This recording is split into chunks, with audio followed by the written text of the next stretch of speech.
महात्मा गांधी जयंती आणि वन्यजीव सप्ताहानिमित्त गोंदिया शहरात सायकल रॅली काढण्यात आली। या सायकल रॅलीच्या माध्यमातून पर्यावरण रक्षणाचा आणि आरोग्य रक्षणाचा संदेश देण्यात आला। विशेष म्हणजे गांधीजींची वेशभूषा केलेले नागरिक आकर्षणाचं केंद्र ठरले। महात्मा गांधींमुळे देशाला स्वातंत्र्य मिळालं।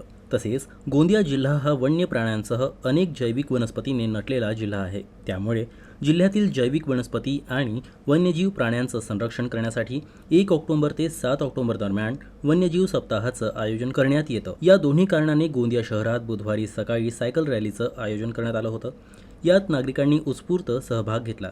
विशेष म्हणजे महात्मा गांधींची वेशभूषा केलेले मुन्नालाल यादव हे आकर्षणाचे केंद्र ठरले।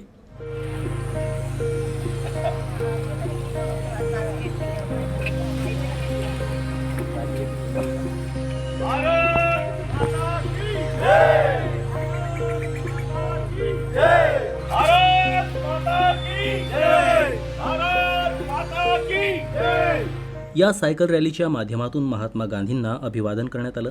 तसेच आरोग्य रक्षणाचा आणि पर्यावरण संरक्षणाचा संदेश देण्यात आला। या रॅलीसाठी वन विभागासह विविध सामाजिक संघटनांनी पुढाकार घेतला होता। यात संडे सायकलिंग ग्रुप, हिरवळ संस्था, सारस बचाव समितीचा समावेश होता। तसेच झाडे लावून पर्यावरण रक्षणाचा समतोल राखण्याचं आवाहन यावेळी करण्यात आलं।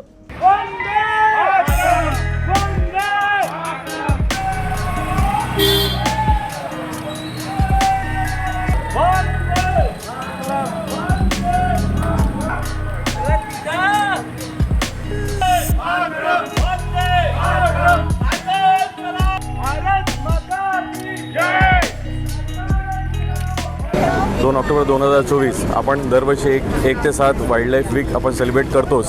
तर आज 2 ऑक्टोबरला संडे सायकलिंग ग्रुप, वन विभाग, सेवा संस्था, हिरवळ संस्था यांच्या संयुक्त तत्वामध्ये ही शहरामध्ये जनजागृती रॅली म्हणून घोषवाक्याच्या वन्यजीव बचाव पर्यावरण बचाव ह्या घोषवाक्याने शहरामध्ये एक जनजागृती म्हणून ही रॅली काढण्यात आली, जी खूप यशस्वी पद्धतीने ही रॅली पूर्ण संपन्न झाली।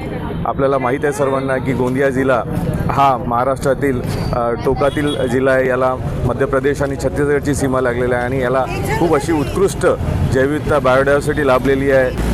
हमारे सारे देश में 1 अक्टूबर से 7 अक्टूबर वन्यजीव सप्ताह बड़ी धूमधाम से मनाया जाता है। सो गोंदिया वन विभाग की तरफ से भी आज 2 अक्टूबर को यहाँ वन्यजीव सप्ताह के उपलक्ष्य में संडे साइकिलिंग ग्रुप गोंदिया, यहाँ की स्थानिक NGO, सेवा संस्था, हिरवळ संस्था और हमारा क्षेत्रीय सारा स्टाफ इनके सहयोग से यहाँ पर साइकिल रैली का आयोजन किया और सभी लोगों ने बड़े उत्स्फूर्त तरीके से इस साइकिल रैली में सहभाग लिया।